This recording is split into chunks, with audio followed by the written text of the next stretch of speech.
Nous sommes en 1876. La famille Otto emménage dans une grande maison de style victorien, en Californie. La maison se trouve à l'angle des rues Hatton et Simonton, dans la ville de Key West, la même ville qui accueille le musée où est exposée la poupée Robert. Plus tard, cette maison deviendra la maison de l'artiste ou artist house en anglais. Mais on n'en est pas encore là. La famille est aisée et dispose de plusieurs employés. Le père, Thomas, est médecin. On dit de lui et de sa femme qu'ils ne sont pas commodes et ils ont la réputation d'être très sévères avec leurs domestiques, allant même jusqu'à les maltraiter. Le couple a un fils, qui s'appelle Robert Eugène Otto, un petit garçon de 6 ans, qui est élevé par des nourrices. Un jour, Thomas Otto embauche une jeune servante, une haïtienne, qui aura la charge du petit Robert Eugène. Cependant, Madame Otto surprendra la jeune femme s'adonnant à des actes de magie noire et la congédiera quelque temps plus tard. Nous sommes alors en 1906. Pour se venger, la domestique donne une poupée à Robert Eugène. La poupée ressemble beaucoup à un petit garçon, ce qui est inhabituel pour l'époque. Elle est faite de paille, grande d'un mètre, a des boutons noirs à la place des yeux et des cheveux de laine. Certains parleront de cheveux humains, mais ce fait n'a jamais été prouvé. La servante dit au petit Robert Eugène, en lui offrant cette poupée, qu'elle est spéciale. Effectivement, c'est une poupée très spéciale. Très vite, le petit garçon s'attache à cette poupée et lui donne même son propre prénom. La poupée Robert et Robert Eugène deviennent très vite inséparables, au point que l'enfant l'habille même avec ses propres vêtements et l'emmène partout. À table, la poupée Robert a même sa propre place et souvent l'enfant lui donne à manger. La nuit, il la cache sous le lit, pour éviter qu'elle ne se déplace. Car oui, la poupée se déplace seule, comme on va le voir plus tard. Un jour, Robert Eugène demande à ses parents de ne plus l'appeler Robert, car c'est le prénom de la poupée et la poupée pourrait se fâcher si on utilise ce prénom pour lui. Les parents acceptent la demande et Robert Eugène devient simplement Eugène. Les choses se dégradent très vite, Eugène devient un enfant taciturne, qui se met dans des colères monstres sans raison apparente. Ses parents ne comprennent pas ces changements de comportement. Souvent, ils entendent le petit garçon, qui passe ses journées seul, enfermé dans sa chambre, discuter avec sa poupée Robert. Sauf qu'ils entendent deux voix, celle du gamin et une autre, plus rauque et mature. Au début, ils se disent que c'est Eugène qui transforme sa voix, mais ils s'aperçoivent que cela n'est pas possible. C'est bien la poupée qui parle. Les domestiques trouvent Eugène très agité et souvent, le gamin est retrouvé dans sa chambre, blotti dans un coin, apeuré, alors que la poupée Robert trône sur le lit ou sur une chaise. Et ces événements étranges se multiplient et empirent de jour en jour. Pratiquement toutes les nuits, Eugène fait des cauchemars et se réveille en hurlant de terreur. Un soir, un terrible vacarme vient secouer la grande bâtisse. Ce vacarme provient de la chambre d'Eugène. Lorsque les parents ouvrent la porte de la chambre, ils découvrent une pièce complètement ravagée. Les armoires sont renversées, les jouets sont dans tous les coins et Eugène, assis sur son lit complètement tétanisé, fixe la poupée Robert. Le garçon est terrifié et tremble de peur. Il crie à ses parents que c'est Robert qui a fait tout ça, et pas lui. Souvent, les jouets d'Eugène sont retrouvés dans la maison, complètement mutilés et cassés. Encore une fois, Eugène crie son innocence et accuse la poupée Robert. De plus, les parents s'aperçoivent que la poupée se déplace toute la seule. Lorsqu'elle est laissée à un endroit de la maison, on la retrouve dans un autre.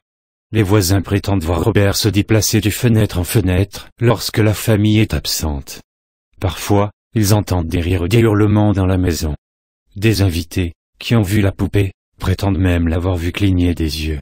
Les phénomènes deviennent de plus en plus violents, au point que de nombreux domestiques ont peur de la poupée Robert et démissionnent. Des nouveaux sont embauchés, mais les Otto ont de plus en plus de mal à recruter du personnel, à cause de ce que l'on raconte sur la poupée. Alors, ils décident de retirer la poupée à l'enfant et la place dans une boîte qu'ils déposent au grenier. Elle y restera pendant de longues années, sans jamais faire parler d'elle. Mais l'histoire n'est pas finie, les années passent. Eugène, devenu un homme et marié à Anne, hérite de la maison de son enfance après le décès de son père. Eugène, qui est un artiste peintre, est ravi de retourner dans le vieux manoir victorien, car il est spacieux et il peut y faire son atelier. Mais, Eugène n'a pas oublié la poupée Robert. Il la trouve dans le grenier, enfermée dans un coffre en cèdre. Il décide de la sortir de là, et lui aménage une petite chambre dans le comble. Mais la poupée veut de la lumière, alors il la descend dans une pièce du 3e étage et la place sur un fauteuil, près de la fenêtre, afin qu'elle puisse voir le dehors. Anna n'aime pas la poupée Robert. Elle est mal à l'aise à chaque fois qu'elle la voit et ne comprend pas pourquoi son mari est autant obsédé par cette poupée affreuse. D'ailleurs, elle n'est pas d'accord que la poupée Robert soit dans la maison. Mais Eugène n'en fait qu'à sa tête et l'installe dans une chambre de la maison. Très vite, les enfants du quartier, qui passaient dans la rue pour aller à l'école, évitent maintenant de regarder vers la maison, car ils ont peur de la poupée qui est à la fenêtre. Ils disent même que la poupée leur fait des grimaces et disent l'avoir vue danser. Petit à petit, à cause de la présence de la poupée Robert, le mariage d'amour d'Anne et Eugène se détériore, car Eugène est devenu quelqu'un de taciturne, très irritable. Parfois, il se met en colère sans raison, tape sur les meubles, s'en prend physiquement à sa femme et l'instant d'après, reprend ses esprits. Alors, il s'excuse auprès de son épouse, disant que c'est Robert qui le force à faire tout cela. Anne pardonne et commence à douter de la santé mentale de son époux. Les amis de la famille, qui assistent parfois à ces changements de caractère, dont est victime Eugène, disent que l'homme change de regard et qu'il se remplit, subitement, de haine, de colère et de méchanceté.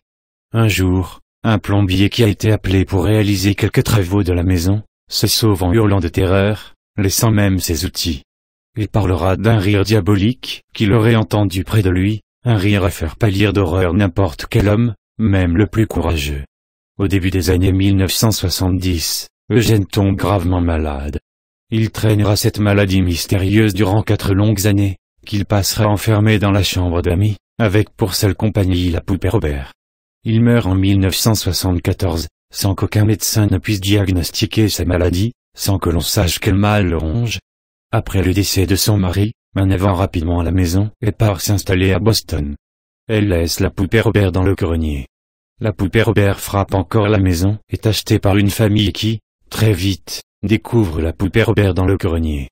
La petite fille de la famille, alors âgée de 10 ans, veut la poupée et l'arrange avec sa collection de poupées de porcelaine et d'animaux en peluche. Très vite, les nouveaux propriétaires de Robert s'aperçoivent qu'il y a quelque chose de malsain dans la poupée.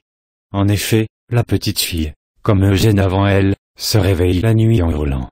Elle dit voir la poupée Robert courir et se déplacer dans sa chambre. Elle assure, même, qu'une nuit, la poupée est montée sur son lit et l'a attaquée. Alors, les parents décident de se débarrasser de la poupée Robert et la portent au musée, le Forest Martello Museum. Encore aujourd'hui, la poupée Robert y est toujours. Elle est exposée dans une vitrine en verre et tous les visiteurs peuvent admirer son visage machiavélique. Et ce n'est toujours pas fini cependant, la poupée Robert, même enfermée dans sa boîte, continue à faire parler d'elle. On dit que certains visiteurs l'ont vu cligner des yeux, l'ont vu tourner la tête, et qu'il faut lui demander son autorisation pour la photographier, sans cela, elle vous jette un sort. D'ailleurs, la salle où elle est exposée est tapissée de lettres pour Robert, des lettres d'excuses qui lui demandent de lever la malédiction qui les frappe. L'ancien manoir des Otto est aujourd'hui un hôtel-restaurant, un bed and breakfast comme on dit en anglais. Sauf que c'est un hôtel qui a la réputation d'être hanté. En effet, souvent, les portes s'ouvrent et se ferment seules et certains clients ont aperçu la silhouette d'une femme, flottant dans les airs, se promener à l'intérieur du bâtiment. On suppose qu'il s'agit du fantôme d'Anne, qui hante les lieux pour protéger la maison de l'esprit de Robert, d'autant plus que le fantôme est souvent aperçu descendant les escaliers menant au grenier.